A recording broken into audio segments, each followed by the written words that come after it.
works with you. I think that one works. It works, okay. Take this one good. Yeah. Okay, first and foremost, I ask my elders for permission to speak.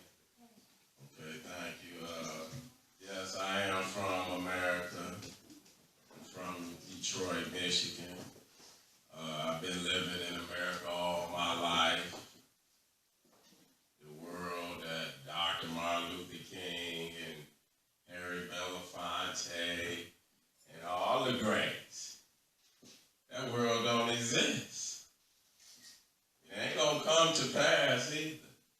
America is more segregated and more separated today than it ever been, even in their time. You see, white people don't want to be around black people in America. So that's a dream that'll never come true. We promote global African supremacy. Some people call it Pan-Africanism. We call it global African supremacy because when you say supreme, you talking about being on top. I hear the nationalism, but when I hear that supremacy, it sounds like, we trying to run something, you know what I'm saying? And so, the days of trying to integrate with our oppressor, which is a dream anyway, it should be long gone in people's mind that it will ever happen.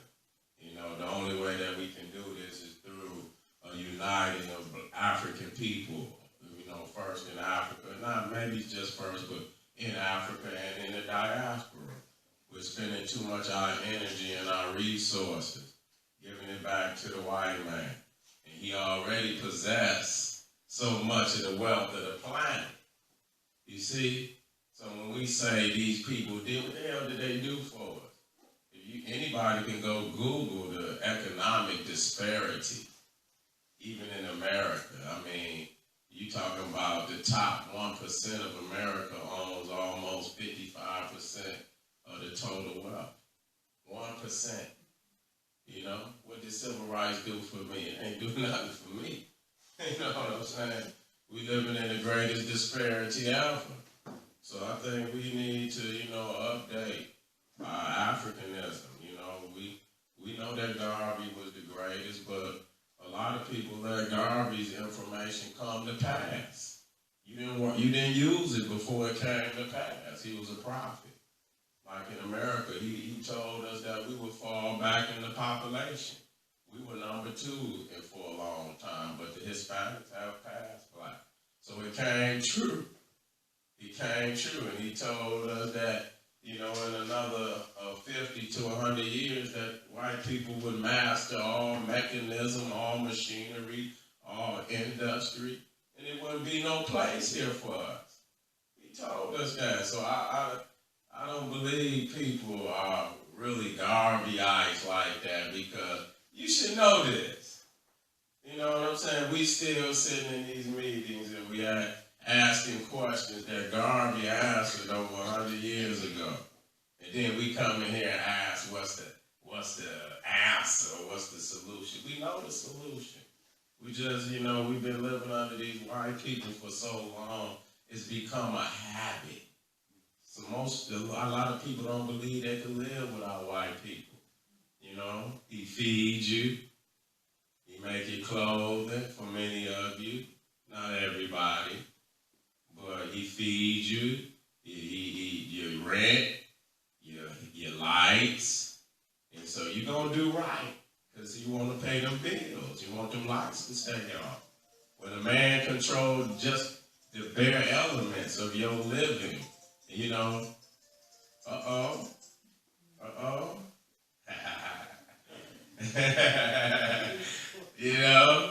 So, I'm not here to go against what Harry Belafonte may have done some things, but it was a dream. They should have went with Garvey. They didn't. They wanted to integrate. And now we have more degrees. We have in Black American history.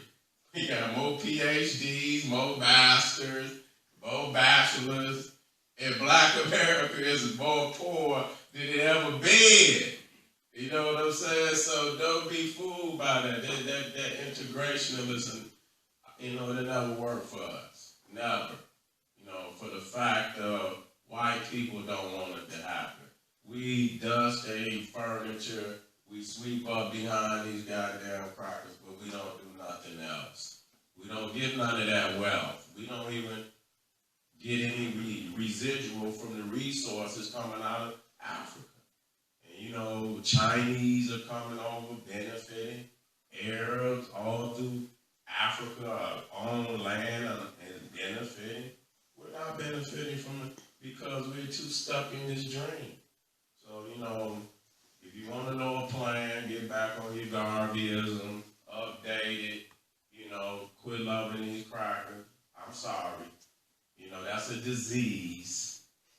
It's a disease. You know, some of us around the world may be more used to being, but I know him from his root. So you're not going to fool me on who he is.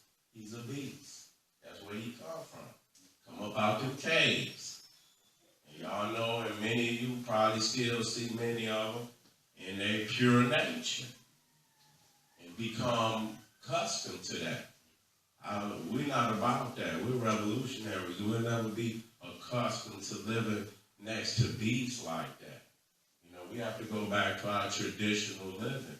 And these people is killing everything on this planet that we need. From vegetation, water, the air.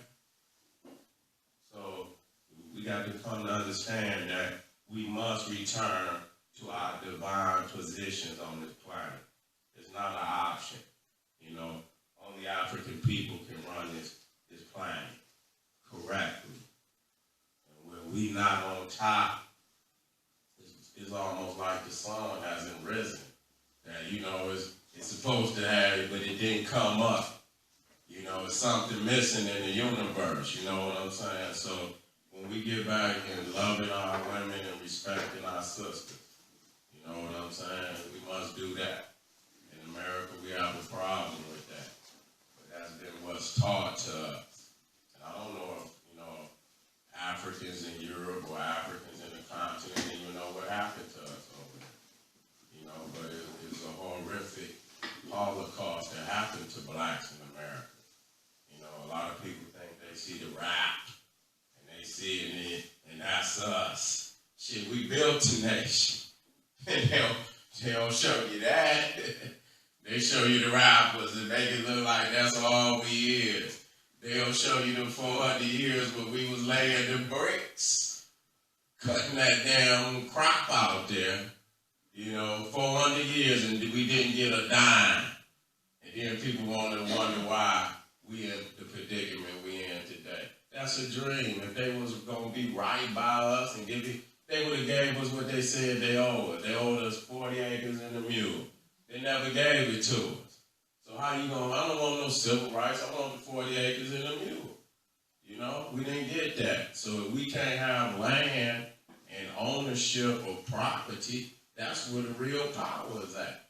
You know, just giving people welfare and stringing you along. You know, so we got to get back on some ownership. Resources, real resources. Free in Africa.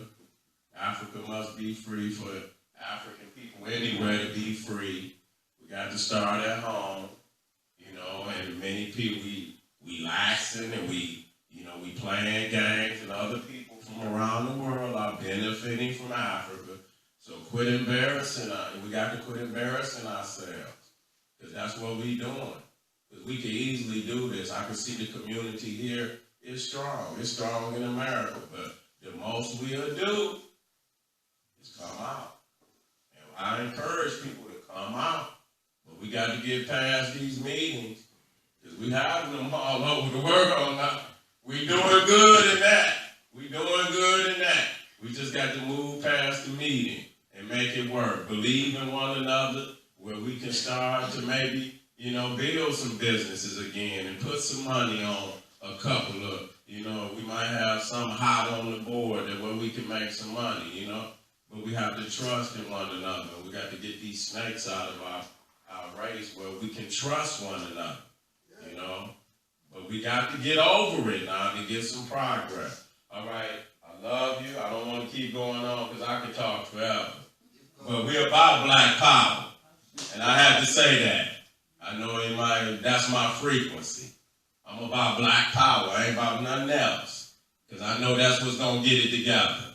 You can play your game, waste your time. But in the end, what's going to get our race together, this world over, is black power.